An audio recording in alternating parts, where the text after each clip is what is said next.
de certa forma, o Elon Musk ele é mais importante para o Trump do que o contrário. Porque ele tem um microfone, como você falou. Acho que como cidadão privado, talvez ele hoje seja o mais influente do mundo e certamente o mais poderoso do mundo, pensando inclusive em termos de tecnológicos de hard power. Ele conseguiu juntar de uma maneira sem precedentes, a princípio, um poderio econômico, né? Um poderio midiático de convencimento. E agora, não, com a nomeação dele para o alto escalão do governo Trump, um poder político. Eu acredito que o Twitter, nos próximos anos, vai ser um fator bastante complicado, considerando que agora ele vai ser de propriedade de alguém integrante do governo dos Estados Unidos.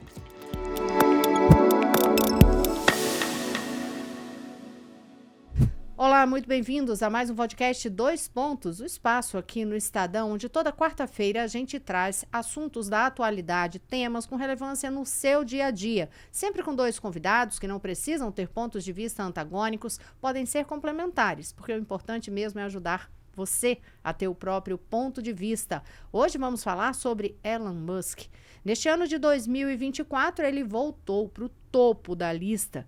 Homem mais rico do mundo. A fortuna, 326 bilhões de dólares. E com a eleição de Donald Trump para a presidência dos Estados Unidos, ele também garantiu que em 2025 terá uma função no governo dos Estados Unidos. Vai ser uma espécie de consultor do Departamento de Eficiência Governamental. E o que é a missão dele? Cortar gastos.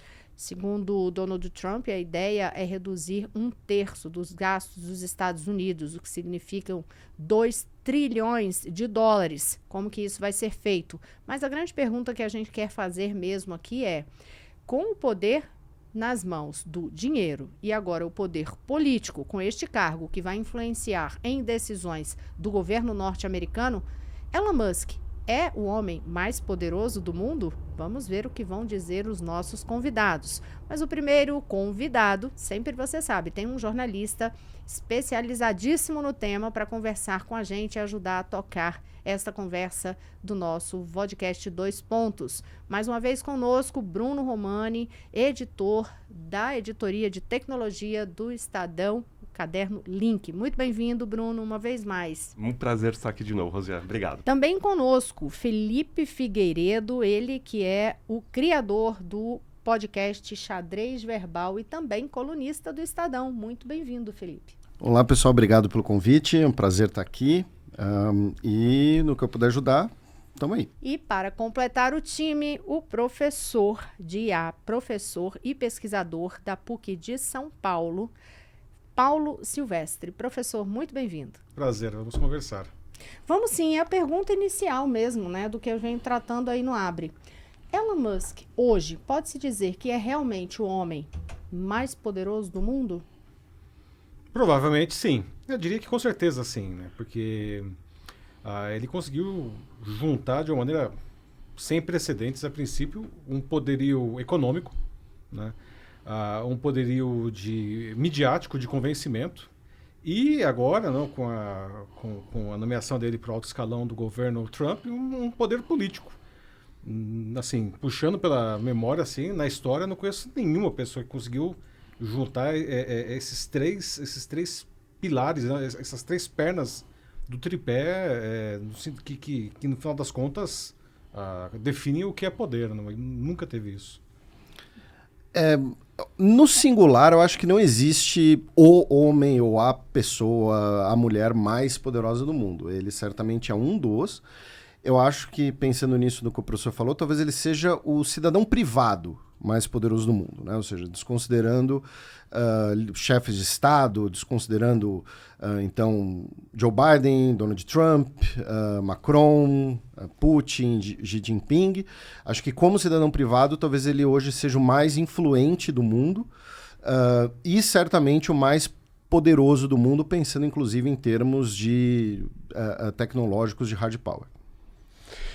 Felipe e professor, a gente, acho que você tocou um pouco nisso, mas acho que a gente não tem um precedente na história de alguém que reúna essas três qualidades. É claro que dinheiro e poder sempre estiveram ligados, sempre conversaram, mas acho que a gente nunca viu, pensar em Rockefeller, o Hearst, todas essas pessoas clássicas aí, a gente nunca viu, acho que uma pessoa que tenha reunido, né, o poder político, assim, que tenha colocado a cara, né? Tem o dinheiro, tem a mídia e tenha decidido botar a cara também, né? No mundo político também, né? Acho que a gente não tem um caso com precedente, né? Então, esse que é o ponto que eu trazia, né? Você pode pegar o Rockefeller, não, que foi considerado o homem mais rico aí da primeira metade do século XX. Ele tinha uma fortuna que era gigantesca na época.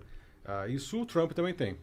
Você pode pegar o presidente dos Estados Unidos, a gente pode dizer, a grosso modo, que ele sempre é a pessoa mais poderosa do mundo, porque é o presidente dos Estados Unidos, né? E, bom, o Musk não é o presidente, mas ele é uma pessoa que agora está numa posição muito privilegiada no governo Trump, não? E ele tem a questão do convencimento, que eu acho que isso é um grande diferencial dele, porque ao contrário do que normalmente a gente vê de outros grandes nomes, não, ele transcende as fronteiras do próprio país. Você pode pegar o Rockefeller, ele era uma pessoa muito importante, enfim, dentro dos Estados Unidos na época, não? O Hearst, com o império de mídia dele, ele influenciava os Estados Unidos, ele não influenciava o Brasil ou mesmo a Europa, ou pelo menos não influenciava tanto, não? E o Musk hoje ele tem um poder de influência que é global, não? Aliás, de certa forma ele tem um papel decisivo aí na eleição do Trump, que é o homem mais poderoso do mundo agora, né? Vai ser a partir aí de janeiro, não? Por ser presidente dos Estados Unidos. E ele, com esse papel dele de convencimento,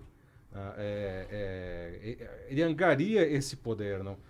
Que é uma coisa que é muito interessante. Isso é um sinal dos nossos tempos, não? Qual que é a diferença da mídia tradicional, digamos assim, para as redes sociais, não? Que é a escala, não? A escala e a velocidade. Tudo que acontece nas redes sociais já existiam, não? Mas nunca existiu nessa escala e nessa velocidade. É por isso que ele consegue convencer tanta gente, né? Tanta gente. E, aliás, é um fator de polarização, que é alguma coisa que vai ter que ser tratado nesse governo aí nos próximos anos, né? Uhum. Felipe? Olha, eu acho que é um tipo de comparação muito complicada. Né? A minha formação, inclusive, é em história. E a gente brinca que o pecado capital do historiador é a questão do anacronismo, né? Você fazer comparações, às vezes, fora de tempo. E justamente por isso que o professor trouxe, né? Então, assim, questões como as redes sociais, a velocidade da comunicação hoje. Então, de fato, é muito difícil sequer fazer algum paralelo. Se fosse para fazer algum paralelo, não seria com o indivíduo, seria com uma família, que é a tradicional família Krupp, prussiana, que tinha uma influência muito grande na economia alemã, no processo de industrialização do Império Alemão, na indústria armamentista alemã, consequentemente na política externa alemã, né? Eles, inclusive, eram atores em conflitos, né, fornecendo, às vezes, equipamentos para os dois lados. Mas é claro que não era outro mundo. A gente está falando aqui no mundo da segunda Revolução Industrial. Hoje a gente está entrando na quinta. Então, de fato, é uma comparação muito difícil e, novamente, pensando como um cidadão privado. Né? Claro, se a gente quiser voltar muito tempo atrás, a gente vai voltar, por exemplo, quando pessoas eram tidas como representantes na terra de Deus. Claro, mas pensando num cidadão privado, eu acho que de fato não há paralelo. Uhum. Vou fazer uma comparação mais recente, então, porque eu acho que mostra uma mudança de paradigma. Vou comparar o Musk com os outros CEOs de tecnologia. Ao longo da história, se a gente pegar, vamos dizer ali, a partir do Bill Gates ou do Steve Jobs, vamos falar dos últimos 30 anos de tecnologia. Tradicionalmente, esses caras, obviamente, eles flertam com o poder, eles financiam os seus candidatos preferidos, mas eles não assumem uma posição de liderança, e até no momento em que o governante é eleito, eles, obviamente, ficam nas sombras e mantêm conversas. É uma postura muito diferente, né, do que o Musk assumiu a partir desse ano, né? Por que vocês acham que isso aconteceu? Eu acho que isso aí tem uma questão da personalidade do sujeito, antes de mais nada. O Elon Musk é uma pessoa extremamente egocêntrica, isso não é segredo para ninguém. Né? Você pode comparar com o Steve Jobs ou o Bill Gates, eles são pessoas que ajudaram a moldar o mundo como ele é. Sem dúvida nenhuma, não. Bom, o Jobs particularmente, ele mudou o mundo várias vezes, né? Quando ele facilitou a microinformática, depois com a interface gráfica, depois com o iPhone, o iPod antes, não, são coisas que mudaram o mundo dramaticamente, a maneira como nós nos relacionamos com a tecnologia, como nós nos relacionamos com nós mesmos, não? E o Bill Gates, mais ou menos na mesma toada, né? O Bill Gates, inclusive, de uns anos para cá, né? Aliás, já de muitos anos para cá, com a fundação dele, ele entrou em outras searas, aí a questão de doenças, né?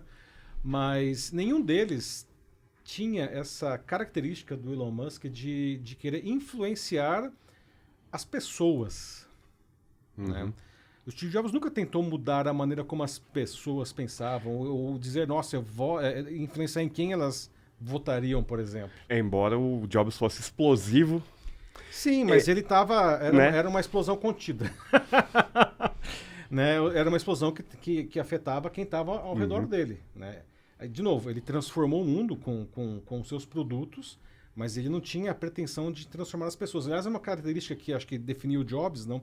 É que ele olhava para a tecnologia e ele nunca via tecnologia. Ele sempre via uma maneira como a tecnologia transformaria a vida das pessoas para que elas fizessem melhor o que elas gostassem. Ele nunca tentou fazer com que elas fizessem diferentemente o que elas faziam. Eu acho que essa é uma diferença fundamental entre esses... Eu vou pegar esse teu ponto e passar para o Felipe. Você acha que o objetivo maior aí do Musk é, de fato, transformar as pessoas, é chegar a esse ponto? Sim. Primeiro que eu concordo com tudo que o professor falou. Inclusive a questão do egocêntrico. E assim, quando falar, vocês estão acusando o Musk de alguma coisa, não, a gente não está acusando o Musk de nada, porque ele falou exatamente o que você mencionou agora, na participação dele no podcast do Joe Rogan, né, que por mais que para muitas pessoas seja uma pessoa infame, é hoje talvez o maior programa de entrevistas dos Estados Unidos. E ele fala, né, o Elon Musk talvez, né, eu sendo bem pretencioso aqui, se eu pudesse dar um conselho para ele, acho que ele precisava de um pouco de terapia, porque porque ele claramente não lidou, ele tem questões familiares, né? Ele não se dá bem com o pai, ele tem ex-esposas, ele não lidou bem com a transição de gênero, né? De um dos seus filhos. E aí ele fala que o mundo estaria tomado por um suposto vírus woke, que é um vírus da mentalidade, e que ele falou nesse mesmo podcast que o mundo talvez ficasse melhor sem pessoas, só com inteligência artificial, com umas ideias mais viajadas. Então ele claramente tem uma questão de influenciar a mentalidade, especialmente pensando no cenário dos Estados Unidos. E ao meu ver tem uma outra diferença que a gente vai adentrar mais aqui, né? Quando o professor cita o Steve Jobs, cita o Bill Gates, eles são pessoas que, né, como ele mesmo falou, eles moldaram o nosso mundo. Né? Então, esse aparelho aqui que hoje todo mundo tem, os aplicativos que todo mundo usa, né? E o Bill Gates, especificamente, com a fundação dele, ele pensa muito em questões de saúde, ele pensa em deixar um legado que seja a erradicação de alguma doença, ou eventualmente a cura do câncer. Né? O Elon Musk, por diversas outras razões, inclusive preferências pessoais, ele é um cara muito fascinado com a exploração espacial, o que é perfeitamente válido, inclusive porque, por exemplo, eu também sou. Só que o que acontece? A exploração espacial, o Bill Gates financiar vacinas ou financiar curas de doença envolve universidades, pesquisadores, cientistas. Você trabalhar com exploração espacial, isso literalmente significa trabalhar com hard power. Né? Significa trabalhar com tecnologia militar, porque, como eu costumo brincar, a diferença entre um foguete e um míssil é o destinatário. Né? Então, ele quer chegar em Marte, ele quer que o legado dele seja a colonização de Marte. Ou seja, isso significa trabalhar com tecnologias muito sensíveis, tecnologias ligadas ao mundo militar. Consequentemente, o hard power dele hoje, né, talvez seja o maior de um homem privado na história. E a gente vai até falar mais disso. Então, tem também essa pequena diferença e que, quando eu coloco diferença, não é nenhuma hierarquização. Né? Claro, é uma preferência dele em um campo do conhecimento muito válido, mas que também, no caso do Elon Musk, tem um marketing muito grande em torno disso. Né? Como o Neil deGrasse Tyson fala, a SpaceX ainda não fez nada que a NASA nunca tenha feito. Qual a maior demonstração de poder, no teu ponto de vista, que o Musk dá? Olha, para mim, o maior exemplo disso tudo, né, da própria premissa dessa nossa conversa, é a Starlink, que é um ramo da SpaceX, que, resumindo para o nosso ouvinte, para o nosso espectador, é uma constelação de pequenos satélites alguns que são do tamanho de um caixotinho, que permite você acessar a internet em qualquer lugar do mundo. Né? Inclusive no Brasil, isso tem dado polêmica devido ao uso da Starlink em garimpos ilegais, em regiões remotas da Amazônia. E por que eu digo que esse é o maior trunfo da Elon Musk? Porque nenhum Estado tem isso. Nenhum. Quando a Ucrânia foi invadida pela Rússia, em fevereiro de 2022, a Ucrânia sofreu um blackout de comunicações pela Rússia, igual a Rússia fez alguns anos antes na Geórgia. E aí, no quarto dia desse blackout de comunicações, a Starlink entrou em cena, paga pelo Departamento de Defesa dos Estados Unidos. Essa é outra coisa importante, né? O Elon Musk não vive sem dinheiro público, pelo menos não até hoje. E supriu as necessidades de telecomunicações ucranianas de uma maneira que nenhum Estado conseguiria fazer, e é impossível hoje um ator estatal impedir isso. Né? Porque você não tem como... você tem alguns estudos, algumas tecnologias para você destruir satélites, mas são satélites muito pequenos, gerariam um efeito cascata muito grande, enfim. Ao ponto que depois disso, o próprio governo dos Estados Unidos encomendou o que estão chamando de Star Shield, que vai ser uma Starlink militar. A China vai fazer algo similar, que é a Space Sail, acho, que inclusive teve assinatura de um acordo na recente visita do Xi Jinping com Lula. E Taiwan quer fazer a mesma coisa, porque Taiwan sabe que a China pode bloquear suas telecomunicações. Então, assim, nenhum Estado tem a capacidade de manter telecomunicações a partir de um ataque, de um cyberataque em massa de outro ator estatal, como a Rússia, mas o Elon Musk tem. Isso é algo absolutamente surreal. A Ucrânia precisou de um cidadão privado, com a conta paga pelo governo dos Estados Unidos, para manter suas telecomunicações e está aí resistindo no campo de batalha há mais de 2 anos. E que toma decisões privadas em relação à própria guerra, né? Teve um momento da guerra ali que a Ucrânia, se eu não estou enganado, você pode me corrigir, decidiu atacar determinada parte ali da Rússia com drones e o Musk não permitiu que houvesse conexão Starlink naquela região. Exatamente. Né? A Ucrânia queria fazer um ataque contra a Crimeia. Isso.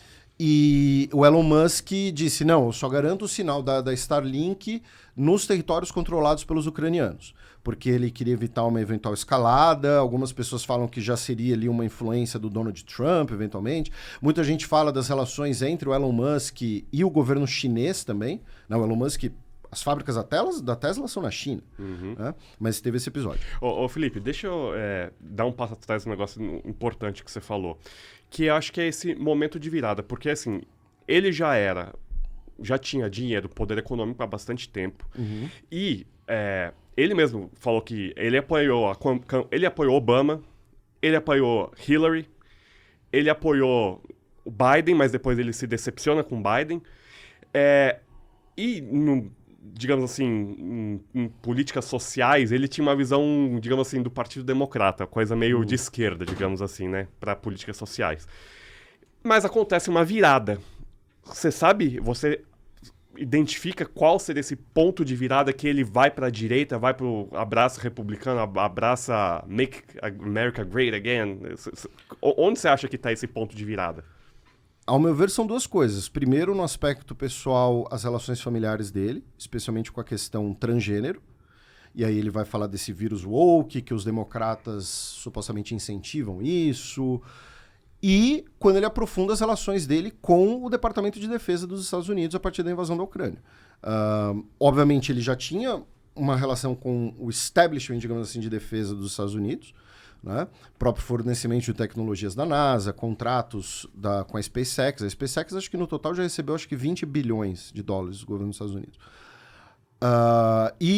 A partir desse momento, novamente eu cito as palavras dele mesmo, né? Ele vai dizer que começa a perceber que de fato no Departamento de Defesa e tal existe esse chamado Deep State, um establishment nas sombras e tal. Então, ao meu ver, são esses 2 que seriam os pontos de virada. Agora, assim, eu queria resgatar esses pontos e a sua pergunta, né, Rosiane, por que ele é a pessoa mais poderosa do mundo? Porque vejo que são questões pessoais dele.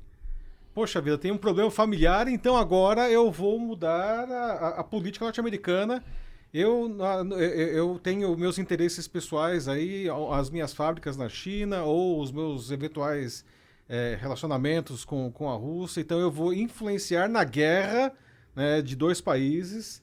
Mas o que torna, eu acho, mais emblemático essa questão do poder é que são coisas absolutamente pessoais que ele tem, mas você tem, eu tenho, todo mundo tem nossas preferências, nossos interesses, que podem variar, e isso é natural. Mas com isso ele consegue influenciar decisões geopolíticas. Né? E agora eu vou até pegar daí de 2 pontos, porque nas decisões geopolíticas tem ponto que vai entrar em choque, por exemplo, com a China e agora com o governo dos Estados Unidos, mas que ele tem interesse na China. Vou chegar nesse ponto aí por causa da questão da Tesla, a produção no país asiático, mas eu vou voltar ainda um pouquinho nessa questão do egocentrismo, até por um ponto que a gente estava conversando antes, e o Bruno... pegar aqui a pergunta do Bruno, que era a história dos sóis, né? Tem espaço para 2 sóis, né? Porque ali você tem, com o tamanho egocentrismo, você tem 2 sóis. Você não pode ter nem 2 estrelas ali brilhando, não. É mais um pouquinho. Você tem e dois uma sóis. delas é uma estrela bem errática, né? Assim, que você nunca sabe para que lado ela vai estar virada. A estrela laranja, você diz? Estrela laranja, exatamente. Tem espaço ou isso pode ser realmente em algum momento um choque nessa gestão? Nossa, Já isso que aí... agora ele está com... Não é um cargo de servidor, mas de consultor. É um cargo de consultor super poderoso e é interessante que, uma vez que ele não é funcionário público, ele, inclusive, não está sujeito às questões éticas da própria administração pública americana. Ao contrário de outros funcionários que são funcionários públicos, isso não é o caso dele. Não. Agora, são realmente 2 pessoas extremamente egocêntricas que não se curvam ao que outras pessoas dizem. Enquanto essas 2 estrelas aí funcionarem como um sistema binário, tudo vai estar bem. Mas se em algum momento tiver um desequilíbrio gravitacional ali, pode rolar um choque e aí virar um buraco negro esse negócio. Nunca se sabe. Mas isso é absolutamente especulativo. Então, né? Acho que tem acho que ainda voltando nessa questão das questões pessoais que levam a grandes ações, acho curioso que o que pra gente pode parecer como um episódio pequeno, é engraçado que você vai lendo e ouvindo mais sobre Musk.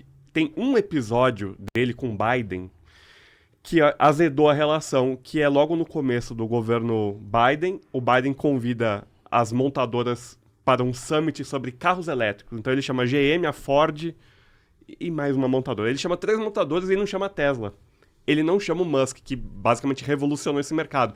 E aquilo ficou... Persona não grata. Ele até hoje fala dessa coisa. E aí que eu acho interessante pra gente voltar nessa coisa dos 2 sóis é por que ele o que há que conecta esses 2 sóis? Porque, assim, o Trump e o Musk, ao longo da história, um já chamou o outro de mentiroso. Sim.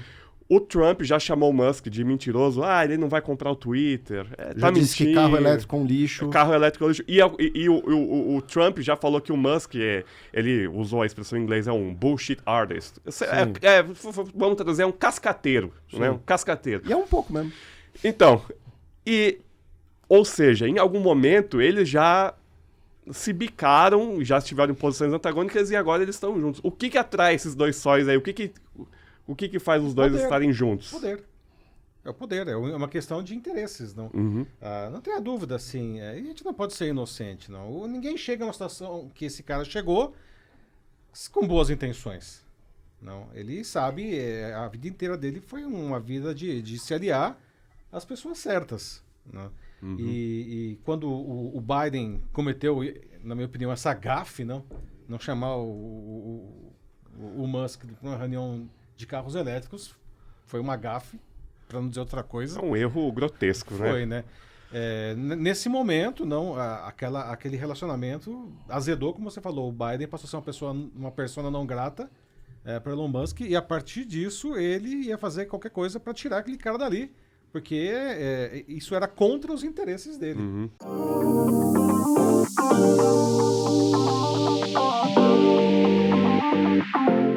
Tem uma coisa, né, que ele diz assim, olha, vamos olhar as intenções. E tudo tem algum recado, tudo tem algo por trás. Agora, com esse cargo eu vou até pegar aqui o material que a produção passou, que é muito legal, quando diz o nome do departamento, Departamento de Eficiência Governamental, na abreviatura DOGE. E aí, DOGE aparentemente, como assim aparentemente? Uma referência do gosto de Musk pela criptomoeda Dogecoin. E aí a que Dogecoin, é dele. que dispara. Que é meio que é e dele. automaticamente Que dispara. lógico. Então, assim, fica tudo muito misturado. E quando a gente pensa assim, tá falando aqui de poder, não ele tá numa situação, ele tá na melhor cadeira que ele poderia estar no mundo, que é uma cadeira que tem o poder de desregulamentar muitas coisas no governo americano. Entre outras coisas, criptomoedas.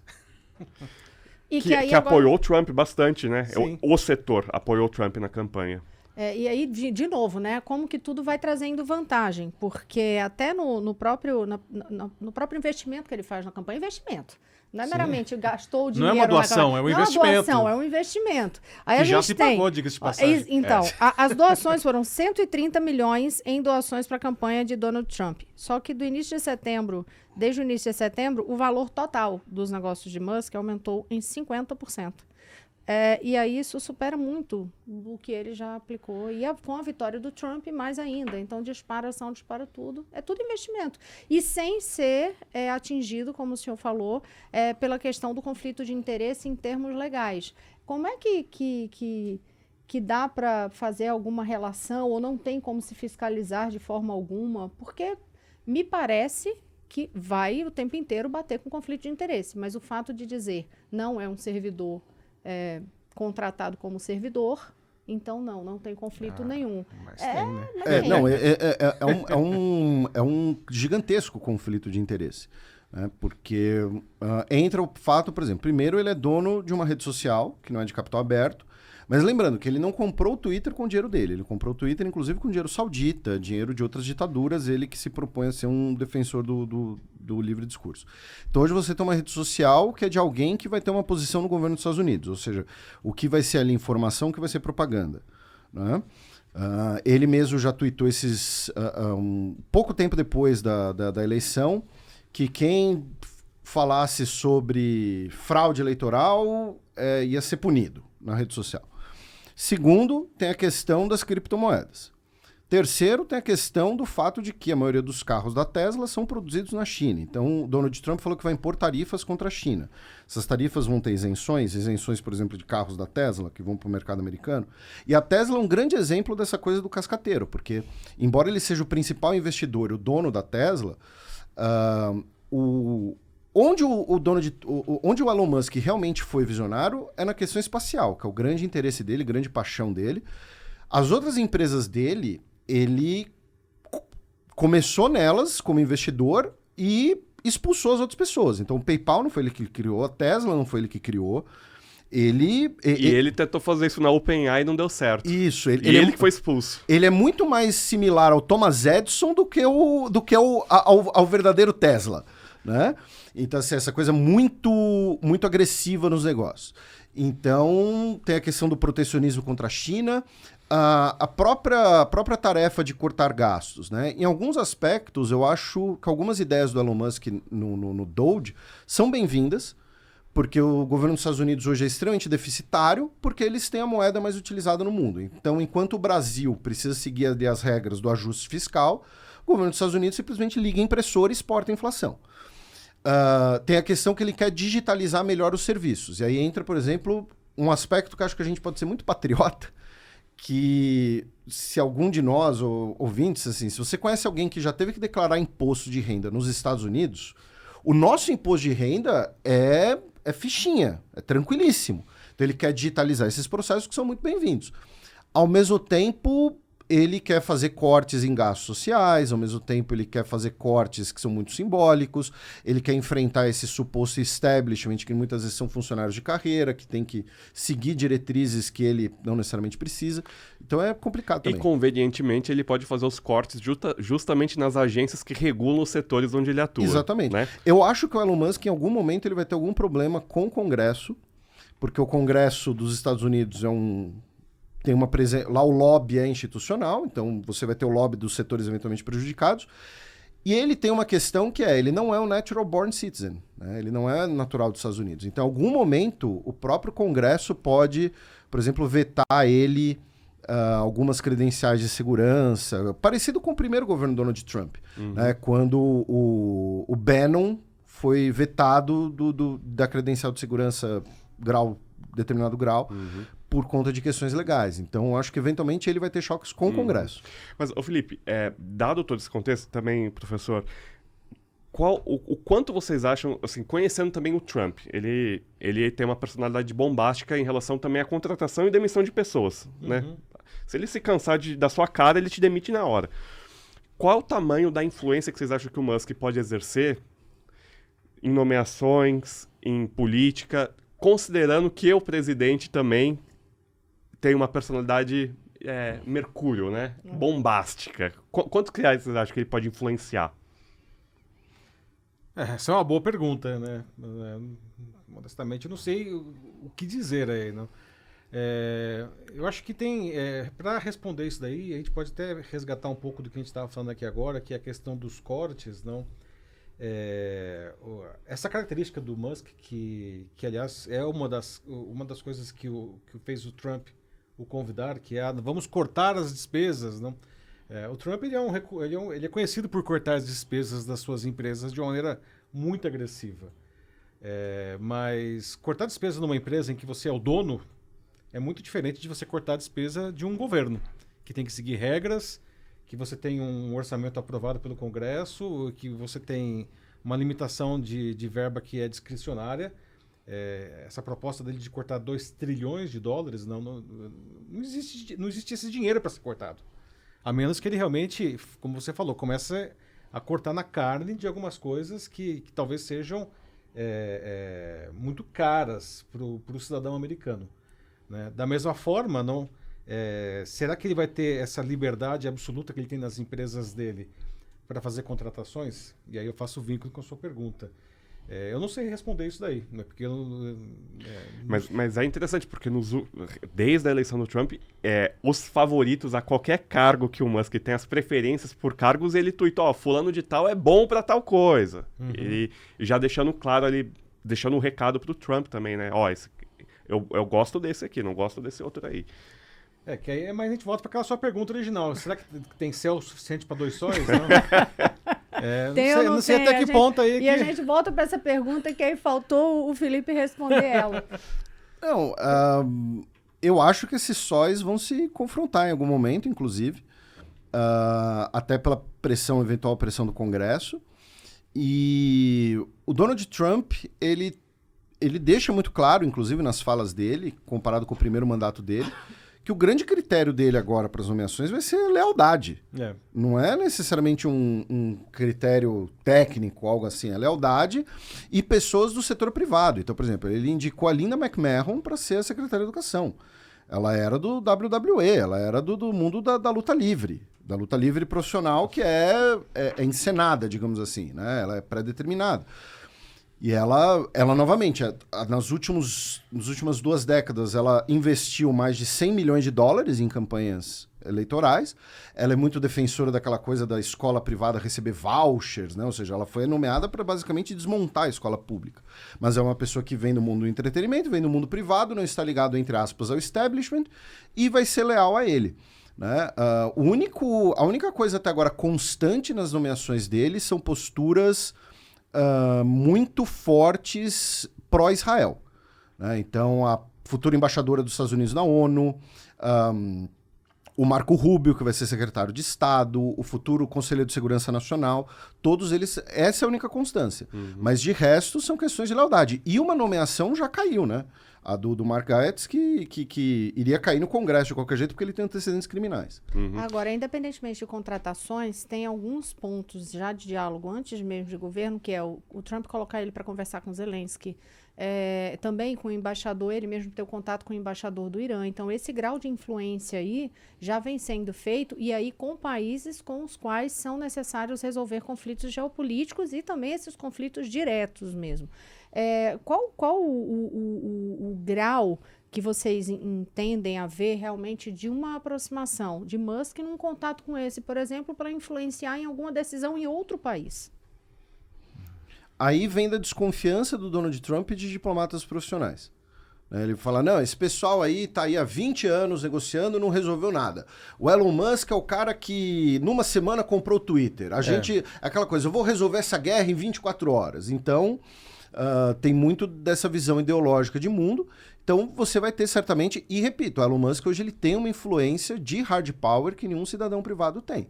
O Elon Musk ele pode virar para a Ucrânia e falar, olha, Zelensky, se você não aceitar o que a gente está falando, eu aperto o botão aqui e vocês ficam sem internet. Desliga o Starlink, acabou. Isso, vocês ficam sem internet, ficam sem usar os drones, etc. Quer dizer, em termos de, digamos assim, utilidade para o Trump, essa capacidade de relações internacionais do Musk é talvez a maior qualidade.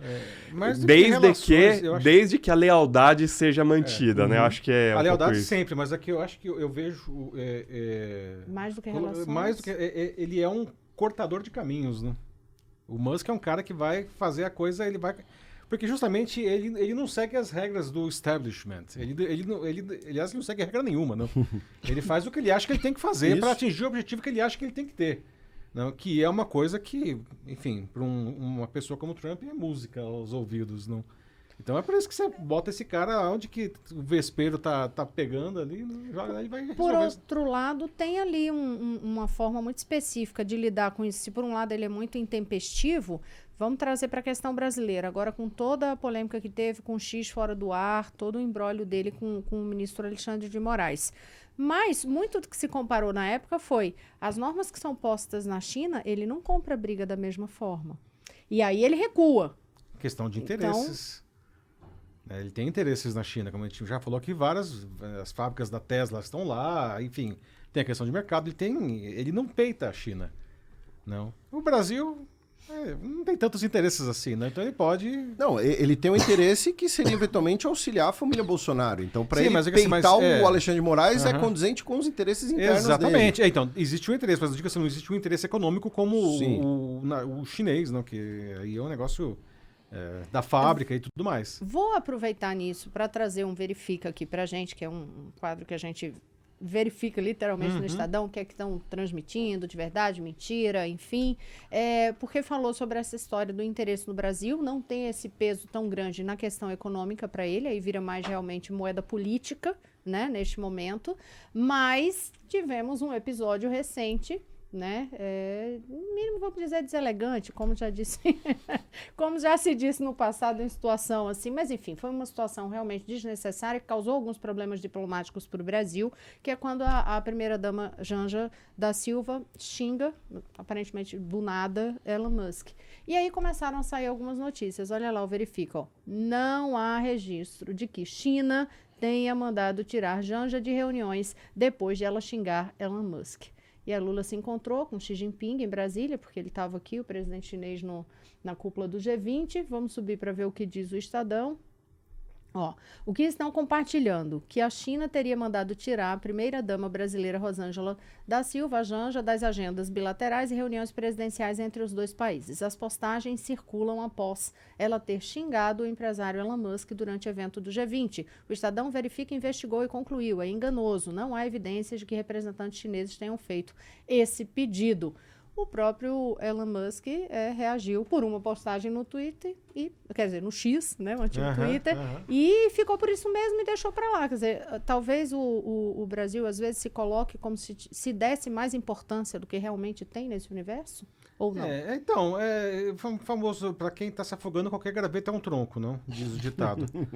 Não? Então, essa fala da Janja, desnecessária, como você falou, gerou uma reação do Musk bem ao estilo dele, tipo, vão perder as próximas eleições e vocês que se lasquem.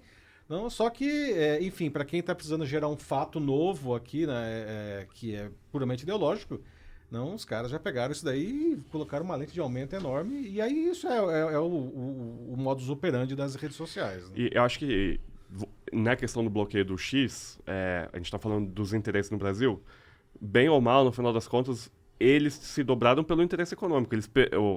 O X, ou o Twitter, percebeu que um mês de bloqueio no Brasil já estava pesando.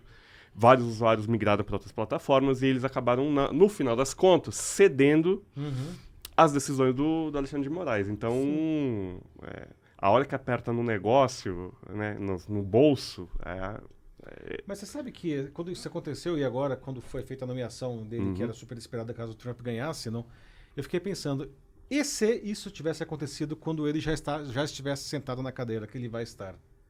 Será que ele realmente teria se dobrado ou ele teria usado esse poder que nós estamos falando aqui desde o começo do programa para, de alguma maneira, tentar dobrar o Brasil? Não? Isso foi uma coisa que me ocorreu. O Felipe quer falar, eu vi que ele foi ali... Não, bem, sobre a questão da Janja, rapidamente, o comentário dela foi absolutamente despropositado, né, sobre o Elon Musk. Mesmo que você não goste do Elon Musk, assim, não produz nada, não leva nada, só gera burburinho. E a questão é que isso teria gerado incômodo também em algumas delegações, porque foi bem antes da cúpula dos líderes, né? Foi durante o evento social, e que a Janja teria essa tendência ao improviso, né? Enquanto os chineses são bastante cerimoniais, né? Eles são bastante protocolares. E sobre a questão da lei brasileira, né? Assim, o Elon Musk saiu cortando tudo, aí cortou o escritório do Twitter no Brasil. E aí a lei brasileira determina que a rede social tem que ter um escritório aqui. Inclusive, isso está gerando investigações sobre os tigrinhos da vida e tal. Enfim, eu acredito que o Twitter, nos próximos anos, vai ser um fator bastante complicado, considerando que agora ele vai ser de propriedade de alguém integrante do governo dos Estados Unidos. Felipe, bom que você ter tocado no ponto do Twitter, porque a gente tá falando essa questão de lealdade, né? O X, né? Mas que eu difícil, né? Chamar de X. A gente tá falando do Trump como ele... critério número 1 dele é lealdade. Eu imagino que pro Musk também pese isso.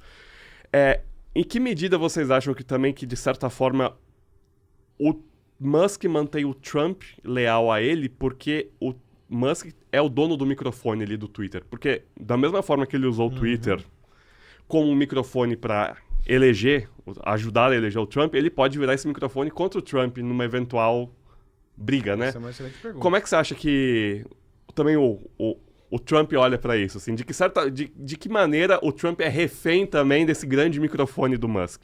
É uma ótima pergunta. Eu acho que o Trump deve odiar se sentir um refém de qualquer pessoa, qualquer coisa. Ela faz sentido, porém... Tem duas questões a ser analisadas. Primeiro que assim, o Donald Trump ele não pode mais ser presidente depois. Então, assim, ele não depende de uma reeleição, ele não precisa... Inclusive, muita gente acha que isso vai fazer ele se moderar. Eu acho que é o contrário, ele não precisa agradar mais ninguém. Daqui a 4 anos, a carreira política dele acabou. A não ser que ele mude a lei. Mas se ele mudar a lei, isso significa que ele vai ter que enfrentar o Obama numa eleição. E segundo, o Elon Musk, como a gente mencionou, ele tem o mesmo problema que o Arnold Schwarzenegger teve, que eram pessoas muito populares, né? O Arnold Schwarzenegger, depois que foi governador da Califórnia, o estado mais rico dos Estados Unidos, mas não podem ser presidentes, porque não são cidadãos naturais. Então, o Elon Musk, assim, se o Elon Musk pudesse eventualmente um dia ser presidente e quisesse puxar o tapete do ex-chefe, alguma coisa assim, poderia ser, mas não sei como. E eles têm vínculos ideológicos que acabam fazendo mais sentido em manter esse elo. Mas é uma ótima pergunta e é possível, é completamente possível. Eu acho que assim, é um casamento de interesses muito bom, né? E eu acho que, de certa forma, o Elon Musk ele é mais importante para o Trump do que o contrário. Porque ele tem um microfone, como você falou. Não? Ele pode moldar a opinião pública de uma maneira que talvez nem o próprio presidente consiga. Né? Então isso tem muito valor. Ainda mais para uma figura tão complicada como o Trump, que metade da população adora e metade da população odeia. Não tem meio termo ali. Não? Então você ter uma figura como o Musk, com o poder de convencimento dele, é muito interessante para qualquer governante. E para o Trump, particularmente, acho que é muito. Agora, o que a gente pode entender que poderia ser uma intenção política do próprio Elon Musk? Porque a gente está falando aí, em termos de legislação dos Estados Unidos, e nada impede que se pense em mudar, por mais que possa parecer estranho, porque não é essa tradição, né, nos Estados Unidos, como aqui, que toda hora emenda, remenda e costura a Constituição, mas nada é impossível. Até porque ele tem ali o domínio de Câmara, de Senado e no Judiciário também. Então, não seria impossível. Dá para imaginar algum projeto político, em termos de político eleitoral, para alguma coisa do Elon Musk ou não caberia? Acho que é possível imaginar, mas eu acho que a pergunta que a gente deveria fazer é: será que ele realmente quer isso?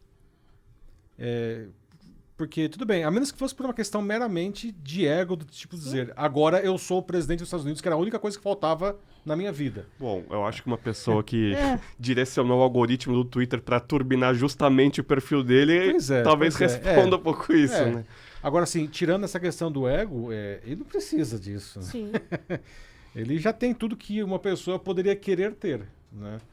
Mas, enfim, aí seria especulativo da minha parte. Não sei a cabeça dele. Isso dá pra gente especular, porque antes do Elon Musk teve o que foi batizado, inclusive, de emenda Schwarzenegger, que permitiria que pessoas que mesmo não fossem cidadãos naturais, mas tivessem determinado X anos de carreira política e tal, pudessem ser presidentes. Mas, novamente, não sei se isso é do interesse dele, acho que só dá para especular, mas... Acho que o mais importante ele conseguiu nessa eleição, que é ele ter acesso ao governo de uma maneira decisória. Porque antes ele era fornecedor, né? Ele não decidia, agora ele tem poder de decisão. Nessa né? questão de decisão, um prazo que foi dado pelo próprio Trump foi para que o Elon Musk apresente todo esse plano de corte de 1/3 de gastos ali dos 6 trilhões para 2 trilhões até 2026. Vamos lá, por que 2026? Eu estava pensando, né, a gente conversava um pouco antes aqui nos bastidores, pensando no seguinte, que 2026 tem mudança de novo em relação à Câmara, que é o sistema lá nos Estados Unidos. Por hora, Donald Trump vai entrar com domínio total de Câmara, Senado, enfim. Mas depois, quando houver uma mudança, não há essa garantia. Né? Não tem. Será que esse 2026 é alguma relação com isso? Ou tem algo que justifique essa data, esse prazo? Não, para mim é puramente eleitoral. É pensando no tempo que ele vai ter o controle das duas casas e pensando, inclusive, em manter o controle dessas duas casas, até porque em 2026 vai ser renovação de 2/3 do Senado. Né? Agora foi 1/3 só e vai ser de 2/3, então vai ter muito mais assentos em jogo. Então ele vai ter que... Ele tem 2 anos para mostrar serviço, vamos dizer assim. E eu acho que ele vai fazer de tudo para mostrar serviço. E, de novo, não... o Musk, na cadeira que ele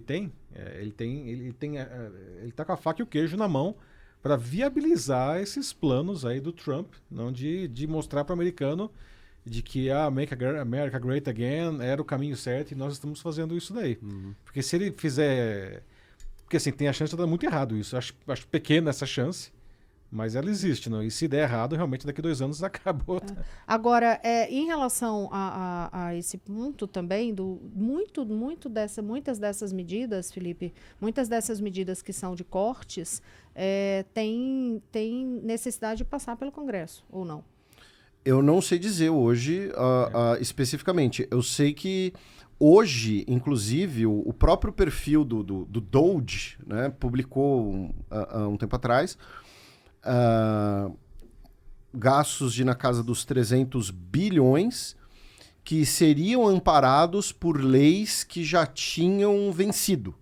Né? Então a lei determinava, olha só, até 2022 a gente pode gastar não sei quantos milhões e aí depois tem que ser sujeito a uma renovação. E a renovação não foi feita e o dinheiro foi mantido. Então tem coisas que acho que é na canetada, porém acredito que tem sim parte que tem que passar no Congresso, porém novamente, o Congresso... As alterações nas agências, por exemplo, tem que ser aprovado. Isso. Mas ele está com a maioria, né? Eles têm a maioria. Eles têm a maioria. Mas aí, assim, se todos os democratas votarem contra por alinhamento partidário e, eventualmente, um lobby conquistar 3 ou 4 republicanos, isso já dificulta. Pode dar ruim. Falando um pouco ainda sobre as ambições políticas do Musk, talvez o Trump imagine alguma coisa política, porque eu achei curioso que no dia que, naquela madrugada que o Musk acompanha a apuração dos votos junto com o Trump, e aí tem o discurso ali do Trump, e ele aponta para o Musk e ele fala, a star is born, né? Tem uma estrela que acaba de nascer aqui. Evidentemente o Musk já era o homem mais rico do mundo, já tinha um microfone, mas achei curioso que o Trump aponta para o Musk e fala, ó, tem um novo nome aqui. Seria talvez uma indicação mesmo de que há um caminho político aí para o Musk, seja qual for, seja influenciando todos os presidentes republicanos daqui para frente? Há um caminho político para o Musk, sei lá, dentro do Partido Republicano? Não sei. Olha, eu acho que não necessariamente dentro só do Partido Republicano. Acho que se daqui a 4 anos for eleito, não sei, a atual governadora de Michigan, a democrata, que é possível candidato, o Elon Musk vai virar azul do dia para noite, entendeu? Ele vai se pintar de Smurf e vai falar, não, sempre fui democrata. Então, eu acho improvável. Eu tô com o professor, acho que não sei se é do interesse do Elon Musk. Se fosse do interesse, seria por ego e ele iria querer a cadeira maior. Ele não vai querer ser, sei lá, governador da Califórnia. Acho que é muito trabalho para ele tem quer mais holofote, né? Exatamente. Ele prefere incomodar os governadores da Califórnia, né? E tem a questão dos compliances, por exemplo, que isso aconteceu com o Donald Trump no primeiro mandato. O Donald Trump, quando se tornou presidente, ele teve que transferir muitas das coisas dele para os filhos, né? Eu não sei como é que seria o Elon Musk se ele poderia ser presidente e dono da SpaceX, e dono da Tesla, e dono do Twitter. Sinceramente, não sei se o compliance federal permite isso. Que, aliás, a gente até vai num ponto aí, claro, não dá para comparar a fortuna de Elon Musk, né, o poderio de Elon Musk com o de Donald Trump, mas se a gente fosse pensar meramente na questão do dinheiro, o Donald Trump também não precisaria, não fosse pelo ego, ser candidato. É um bom ponto, né? Ele já era milionário, não foi pelo dinheiro, aí certamente foi pelo ego. E ele é um cara que ele não tinha uma carreira política constituída antes, não. Ele foi direto para a cabeça, não. Não, okay. A coisa mais política que ele tinha feito era o programa lá dele, lá, o Aprendiz. Lá, não política, inclusive. Não política, aliás, né? Assim, mas política, que dava mais visibilidade, assim, né? Ele não tinha. E o cara virou presidente dos Estados Unidos. Mas os Estados Unidos tem umas características, uma história curiosa, né? De colocar atores aí, do Ronald Reagan, né? Até o De Volta para o Futuro faz uma piada com isso, né? Quando ele pergunta lá, o Doc falando nos anos 50, que é o presidente em 1985, ele fala Ronald Reagan, e fala, quem que é o ministro das Finanças? Jerry Lewis? Agora, o que vocês acham, assim, a gente está vindo de um período que o setor de Big Tech, as Big Techs e tecnologia passou a ser não apenas regulamentado, mas ser muito criticado e ser olhado com lupa, né? Na Europa e também pelas agências americanas, né? Que tipo de avanço tecnológico, seja ele positivo ou negativo, a gente pode ter a partir do fato de que o Musk pode acabar com todas as regulações do setor tecnológico? Acho que é um dos grandes ganhos e uma das grandes discussões, né? Porque a bola da vez agora é a inteligência artificial, sem dúvida nenhuma, e a gente vê uma diferença já muito grande entre a Europa e Estados Unidos, né? A Europa promulgou lá, o Parlamento Europeu, o AI Act em março, né? Que é uma lei que muita gente considera bastante restritiva, né? Ao desenvolvimento, até então, isso aí a se discutir, dá um programa inteiro só para falar disso daí. E os Estados Unidos até hoje ele está lá tentando encontrar o seu caminho, que é um caminho que sempre foi já diferente do europeu, uma coisa muito mais focada nas agências, cada agência cuidando do seu quadradinho na inteligência artificial. Com a entrada do Elon Musk, esse negócio, eu entendo que, e mesmo porque ele também tem um interesse pessoal nisso, né, a questão da inteligência artificial, do XAI lá, ele deve desregulamentar isso muito, porque esse pessoal, eles querem regulamentação mínima. Né? Eles atuam como se fossem startups, só que são startups com um valor de bilhões de dólares. Né? Então, quanto menos regulamentação tiver agora, mais eu vou correr para vou fincar aqui minha bandeira e ocupar esse negócio, tomar esse negócio de assalto. Agora, existe também aí, eu acho que isso é uma coisa importante, considerando o papel que o Elon Musk está assumindo agora no governo americano, que é a questão geopolítica da inteligência artificial. Muita gente fala que a Europa vai ficar para trás, justamente porque ela regula essa tecnologia. No lado oposto disso, você tem a China, que é zero regulamentação. Aliás, muito pelo contrário, você vê as empresas de tecnologia lá avançando loucamente em inteligência artificial de uma maneira muito alinhada com o governo chinês. Felipe, como é que você vê essa disputa geopolítica tecnológica e que agora a gente vai ver provavelmente os Estados Unidos sem regulação nenhuma. Como é que você vê essa questão? Primeiro, deixar claro que a autoridade no assunto é ele, mas a única observação que eu tenho a fazer é justamente essa sobre a China, que acho que ela vai ser muito utilizada como discurso legitimador. Exatamente. Olha só, temos que fazer tal coisa porque a China está fazendo. Temos que fazer tal coisa antes que a China faça.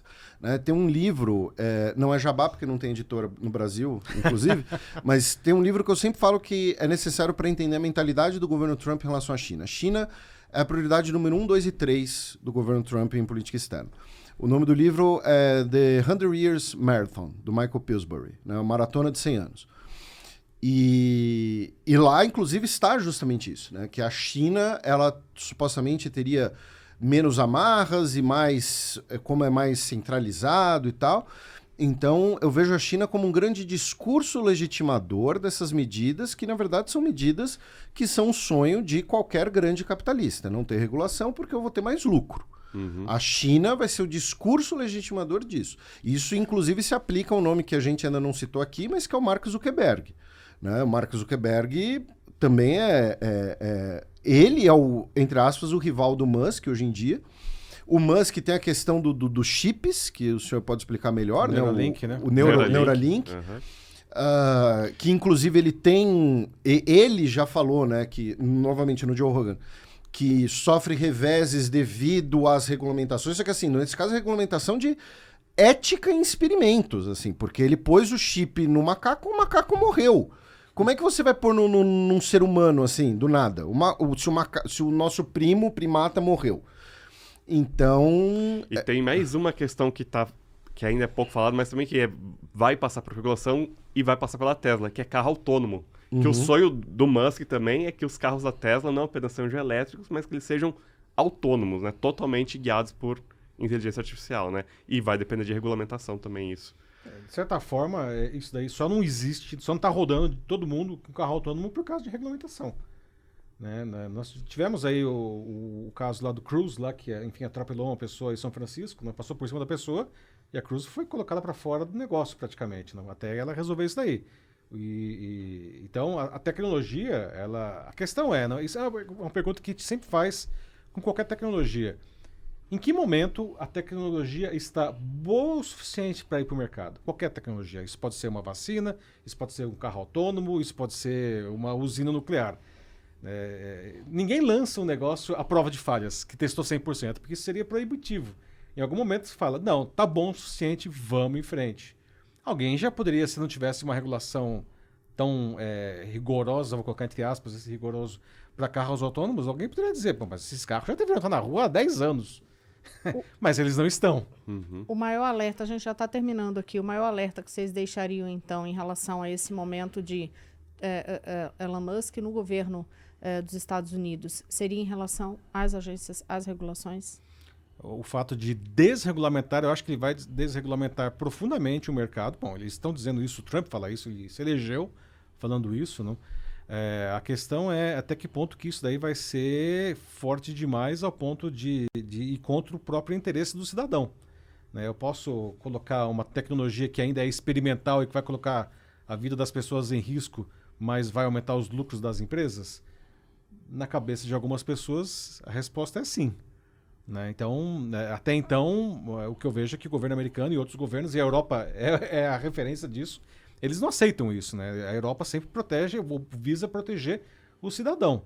Mas essas mesmas pessoas dizem, não, mas isso daí a Europa vai ficar para trás. E aí, como você falou, a China legitima tudo. Porque se a China está fazendo isso, a gente não pode ficar para trás da China. Esse é o ponto crítico dessa mudança de governo. Bem, se for para colocar alertas, essa desregulamentação de coisas que lhes são pertinentes, né? Então, carros elétricos, Neuralink, inteligência artificial, criptomoedas. Segundo, a manutenção, provavelmente, das linhas de verba para os empreendimentos dele, né? Especialmente a SpaceX. A SpaceX ela não vive seu governo nos Estados Unidos ainda. E terceiro, essa coisa que vocês, né, o eufemismo, a metáfora que vocês usaram foi a questão do microfone, né? Ele tem um microfone que pode contribuir para legitimar outras políticas que são socialmente nocivas. Então, por exemplo, o Donald Trump nomeou como secretário de saúde o Robert Kennedy, que é um militante anti-vacina, e o Elon Musk vai dar o microfone para isso sob a argumentação de liberdade individual. Né? Então, se for para colocar sobre o Elon Musk no governo dos Estados Unidos, repito, em relação à exploração espacial, ele é em vários aspectos um visionário, um ator importante, mas em vários outros aspectos ele é uma pessoa que eu não convidaria para o meu casamento. Digamos assim. Ótima forma. Você convidaria para o seu? Não, acho que não também. Você compraria um Tesla de segunda mão dele? Eu não compraria nem de primeira mão. Eu sou dos... Nem de primeira mão. A indústria o carro elétrico surgiu para salvar a indústria automobilística, né? Se as pessoas quisessem salvar o meio ambiente, era o transporte público elétrico, né? Então, boa. Isso, inclusive, dá uma ótima pauta aqui depois para mais um programa sobre isso. Já trouxemos pessoas aqui em discussões sobre indústrias, sobre a indústria verde, e isso foi um dos pontos abordados, de que realmente termina gerando muito questionamento. Gente, super obrigada, já acabou. Obrigado. Já acabou, então vou agradecer aqui ao Bruno Romani uma vez mais conosco. Obrigado, Rosé, hoje foi incrível, timaço, obrigado pessoal também pela conversa aqui. Bruno, que é editor da editoria de tecnologia Link, do Estadão. Conosco, essa super participação do Felipe Figueiredo, que é o criador do podcast Xadrez Verbal e também colunista do Estadão. Muito obrigada, Felipe. Obrigado pessoal, aprendi muito e estou ao dispor. E também o professor Paulo Silvestre, professor e pesquisador de ADA PUC de São Paulo. Muito obrigada, professor. Obrigado, Rosé, foi um prazer.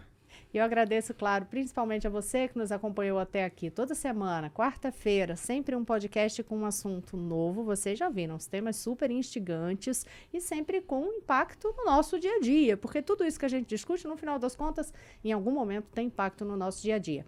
Sempre com 2 convidados que não precisam ter pontos de vista antagônicos, podem ser complementares, como a gente bem viu aqui. Porque o que a gente quer mesmo é te ajudar a ter o próprio ponto de vista. Curtiu, gostou? Seu like é super importante pra gente. Compartilhe o link, aciona o sininho para receber as notificações e, claro, uma parte importantíssima, aponta o seu celular aqui para o nosso QR Code na tela para assinar o Estadão com desconto e ter super conteúdo exclusivo, como eu sempre digo, além da coluna do Estadão, que eu sou editora. E, aliás, um dos temas que vocês falaram aqui hoje, que foi a questão do acordo assinado com a China, com a concorrente do Elon Musk, você soube primeiro na coluna do Estadão que ia ser feito isso, que foi mandada uma missão para a China, justamente para procurar concorrentes. Coluna do Estadão, conteúdo exclusivo, só assinar aqui com desconto. Também conteúdo exclusivo do Bruno Romani, toda hora com esses assuntos bem interessantes. Então, até a próxima semana.